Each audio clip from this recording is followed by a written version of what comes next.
రుతుపవనాలు బలహీన పడడం వల్ల అనేక ప్రాంతాల్లో తీవ్ర వర్షాభావ పరిస్థితులు నెలకొన్నాయి. దీనివల్ల ఖరీఫ్ సీజన్లో పంటల సాగు గణనీయంగా తగ్గడంతో పాటు జలాశయాల్లో నీటి మట్టాలు అడుగంటుతున్నాయి.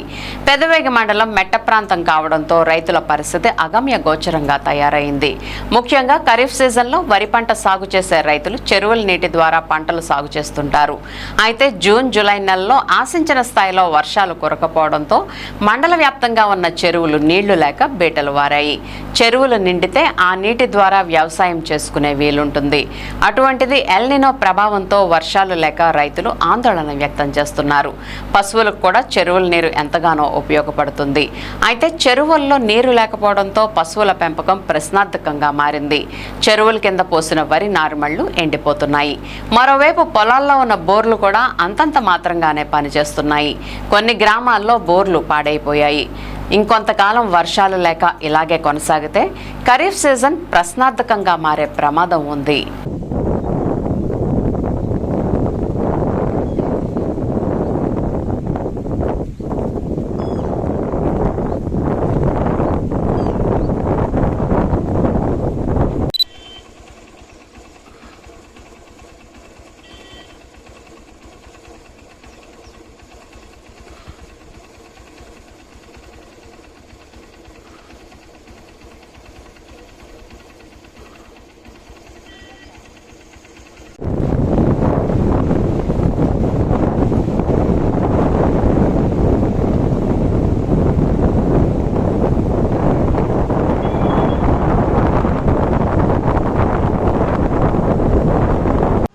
పెదవేగి మండలం కూచింపూడి అండి మాది.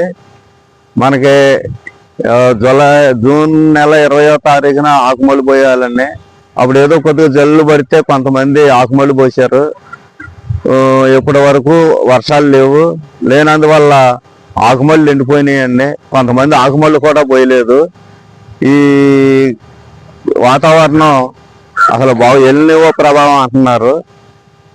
ఇదే కానీ కొనసాగితే చాలా ఇబ్బందికరంగా ఉంటుందండి.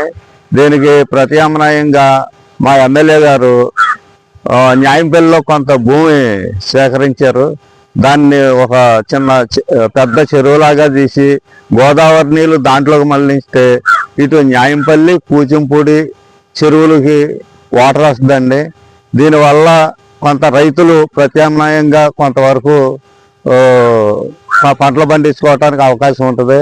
అదే కాకుండా ఇప్పుడు మా తోటల్లో బోర్లు ఉన్నాయండి. బోర్లు కొంతమంది అయితే కొద్దిగా మెర ప్రాంతంలో బోర్లు లాగుతలేదండి. కొన్ని బోర్లు అయితే ఊపు వస్తున్నాయి. అలాగే మంచినీళ్ళ బోర్లు కూడా కొద్దిగా ఇబ్బందికరంగా ఉంది. ఈ కాలం కానీ ఎలాగే కొనసాగితే మట్టుకి మంచినీళ్ళకి కొద్దిగా మనుషుల మనుగడ కూడా లేకోకుండా పోతుందండి.